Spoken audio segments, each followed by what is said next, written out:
Welcome to our channel. आज इथे मी तुम्हाला मस्त गरमागरम छान टम्म फुगलेल्या मुळ्यापासून पुऱ्या बनवून दाखवणार आहे। तर इथे बघा दोन मध्यम आकाराचे मुळे मी घेतलेले आहेत आणि त्याचा मागचा पुढचा भाग कट करून घेतलेला आहे। तर याची व्यवस्थित आपण साल काढून घेणार आहोत। तर मुळ्यापासून आपण भाजी, कोशिंबीर, धपाटे, पराठे असे वेगवेगळे प्रकार बनवतो, पण आज आपण इथे मस्त मुळ्याची पुरी बनवणार आहे। तर त्यासाठी ते मुळे साल काढून साफ करून घेतले। नंतर इथे बारीक किसणीने हे दोन्ही मुळे चांगले किसून घेतले। छान बारीक किसणीने मस्त बारीक असा किस पाडून घेतलेला आहे दोन्ही मुळ्यांचा। तर इथे बघा आता आपले मस्त बारीक मुळे किसून झालेले आहेत। तर दोन्ही मुळे इथे किसल्यानंतर इथे मी अर्धी वाटी एवढा रवा मिक्स करणार आहे। रवा टाकल्यामुळे पुरी छान शेवटपर्यंत टम्म फुगलेली राहते आणि तेलकट देखील होत नाही, त्यामुळे आपण इथे रवा टाकलेला आहे। त्यानंतर इथे बघा मिरच्याचे कट करून तुकडे करून टाकलेले आहेत इथे आपण। त्यानंतर आपण इथे ओवा टाकून घेणार आहे अर्धा चमचा, नंतर जिरे टाकून घेणार आहे अर्धा चमचा आणि जिरे टाकल्यानंतर आपण कलोंजी देखील टाकणार आहे इथे अर्धा चमचा। जर तुम्हाला इथे तिखट मीठ टाकायचं असेल तर तुम्ही टाकू शकता। मी इथे हळद आणि तिखट स्किप केलेली आहे। त्यानंतर इथे मी एक बारीक कट करून घेतलेली कोथिंबीर टाकली आणि हा रवा या मुळ्यामध्ये चांगला मिक्स करून घेतलेला आहे। आणि नंतर इथे मी 3 चमचे एवढी गव्हाचं पीठ आहे ते इथे ॲड करून घेतलेलं आहे। तर आपण सुरुवातीला हे 3 चमचे पीठ टाकून घेणार आहे। जर नंतर जास्त कमी लागलं तर परत ॲड करणार आहोत। नंतर इथे मी हिंग टाकून घेतले, चवीपुरतं इथं मीठ टाकून घेतलेलं आहे।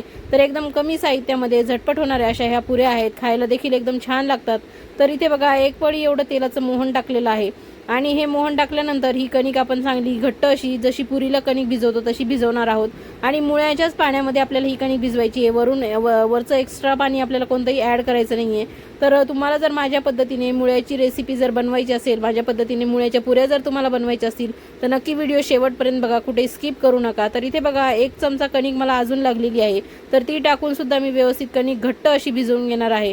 तर त्यानंतर इथे मी थोडंसं तेल टाकून कणिक एकसारखी करून घेणार आहे। तर जशी आपण पोळ्याला कणिक करतो तशी तेल टाकून एकजीव करायची आहे, पण घट्ट अशी भिजवायची आहे। पुऱ्या करणार आहोत आपण इथे।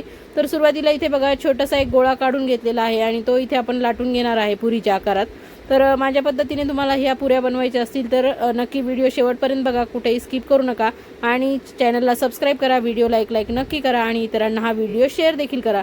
तर इथे बघा सुरुवातीला ही जी पहिली पुरी मी लाटत होते त्यावेळेस तेल वगैरे किंवा गव्हाचं पीठ मी काही लावलेलं नाही लाटताना, त्यामुळे थोडीशी इथे चिटकत होती, कारण की मुळ्यामध्ये आपण हे भिजवलेलं आहे। मुळ्याला खूप सारं अंगभूत असं पाणी असतं मुळ्यामध्ये, त्यामुळे ही कणिक थोडी थोडी पातळ व्हायला लागते। त्यामुळे लगेच या पुऱ्या लाटायला घेतलेल्या आहेत आणि सुरुवातीला थोडी चिटकली देखील, त्यामुळे इथे मी ही पहिली पुरी अशीच लाटून घेतली आणि दुसरी पुरी लाटताना या चॉपिंग बोर्डला थोडंसं तेलाचा हात लावून घेतला होता मी। तर इथे तुम्हाला दिसेल, आता मी दुसरी पुरी लाटताना तुम्हाला दाखवते। तर हा चॉपिंग बोर्ड व्यवस्थित आता इथे बघा पुरी मी लाटलेली आहे, साफ करून घेतला आणि त्याला थोडंसं तेल लावून घेतलं आणि ही दुसरी पुरी आता इथे बघा लाटली आहे। तर आता ही बिलकुलही चिटकत नाही आहे। तुम्ही थोडंसं तेल लावू शकतात किंवा थोडंसं गव्हाचं पीठ सुद्धा हलकं इथे पुरी लाटण्यासाठी वापरू शकतात। तर अशा पद्धतीने मी इथे पुऱ्या लाटलेल्या आहेत। तुम्हाला अगदी गोल गरगरीत पाहिजे असतील तर एखाद्या डब्याच्या झाकणाने, वाटीने, ग्लासने तुम्ही याला चांगलं कट करून घ्या।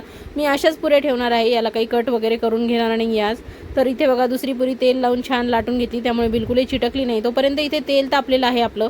तर यामध्ये पुरी सोडून घेणार आहे। सुरुवातीला पुरी तळाला जाऊन बसते आणि नंतर छान तळून खालच्या साईडने सेट झाली, चांगली तळून निघली की ती वर हलकी होऊन येते आणि छान अशी हलकी होऊन वर आल्यावर आपल्याला याला पलटी करून घ्यायचं आहे। तर अशा पद्धतीने बघा हिला आता मस्त आपण पलटी करून घेणार आहे आणि असंच अलट पलट करत तळत आपण याला छान हिला सोनेरी रंगावरती तळायचं आहे। एकदम खायला भन्नाट अशी लागते, वेगळ्या प्रकारची अशी ही पुरी आपण इथे आज बनवलेली आहे। अशाच पद्धतीने तुम्ही भोपळ्याचा किस करून सुद्धा छान याच्या पुऱ्या करू शकतात। तर बघा इथे रंग किती सुंदर आलेला आहे। तर अशाच गोल्डन ब्राऊन रंगावरती आपण या पुऱ्या तळल्यानंतर काढून घेणार आहोत।